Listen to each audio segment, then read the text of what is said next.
Okay? The boy and the girl have no say in it. Just last year or the year before, there was something about 3 sisters who were engaged from very young childish age to 3 brothers in another family, which was feuding. And when the girls grew up, as they are now, they don't want to marry those boys. And the parents are trying to force them to marry them to stop the feuding. And the girls are saying, no, we don't want to marry them. The Islamic position is that the girls are right. There is no compulsion in religion. You can't force someone to do something which Allah has not said.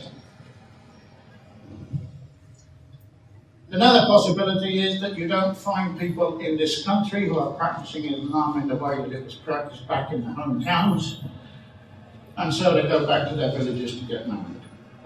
Unfortunately, in general, they can't find someone at the same educational level, so what's happening is that they're bringing people in who do not have a high educational level, and in some places don't even know English. One of the reasons for the citizens of the camps. Okay? And now, right at the corner. There's a practice where a young girl is married to the Quran on the basis that she will be a spinster for all her life. No one can approach her.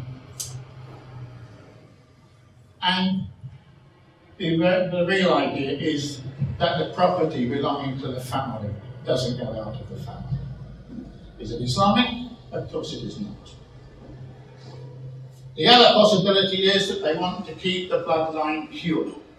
They don't want people marrying into the family and putting some sort of contamination in the bloodline. Okay? I take that myself, that it's very difficult to go back centuries in a bloodline these days. Okay? So don't take that too seriously. That's what I said about that. And now we've got mutilations. A lot has been made of female genital mutilation. And most of it is on the basis of a statement or a tradition attributed at the time of the Prophet, peace and blessing be upon him, where a woman came to him and said that she wanted to perform it. And she was going to do it regardless. This was in Medina, soon after he went there. And she was going to do it regardless of what he said. And he told her, if you must do it, make it minimum. And this is actually quite a weak tradition. But this is the only reference that we have, and some people use this as a reference that it is condoned in Islam. In Egypt it was a practice.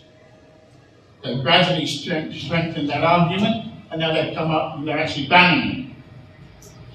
But in all honesty, it's a practice that comes from outside of Islam, and before the time of Islam. It's still practiced in Somalia, for instance, or with Somalians, maybe not just in Somalia, okay? And a few other places. But it is not Islamic. Can anyone tell me, if you're not supposed to pluck your eyebrows to give a different shape, to change your features, why would you do something like this? And how could you say that doing it is Islamic?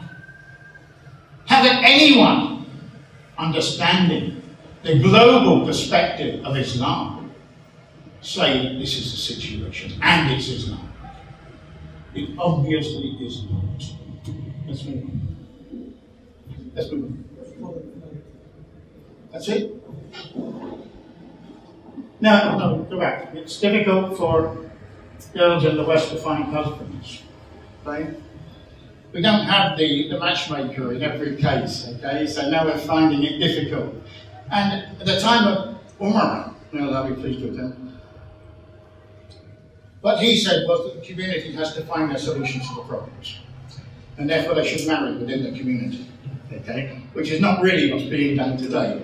But again, we don't have the community actually trying to solve their own problems. They won't even work together.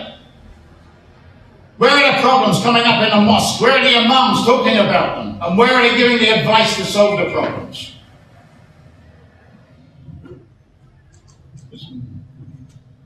Stable societies are based on stable families.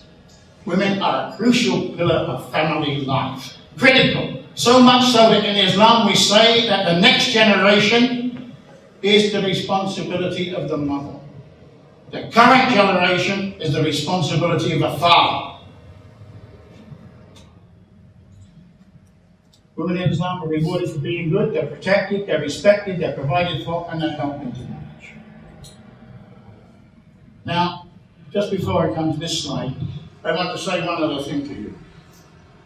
All the West stresses is rights, human rights, my rights, prisoners' rights, child's rights, everyone's rights.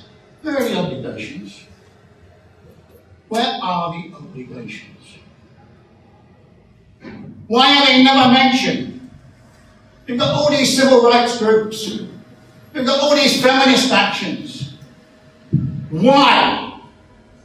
For the life of me, I do not understand why women's problems were separated from humanity's problems. Wouldn't we solve the issues better if we tackled humanity's problems?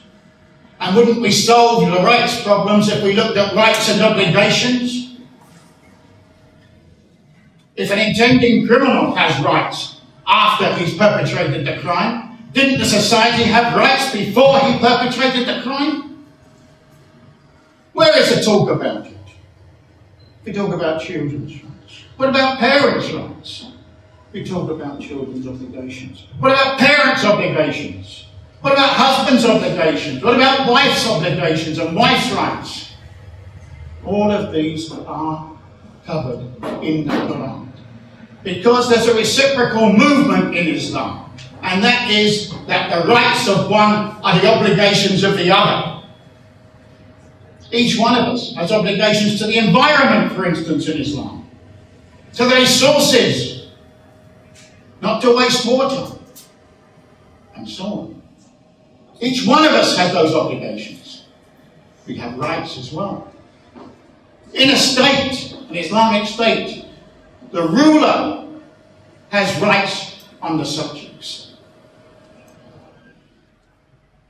But also, the subject has a right on the ruler, and those rights of the ruler are the obligations of the ruler.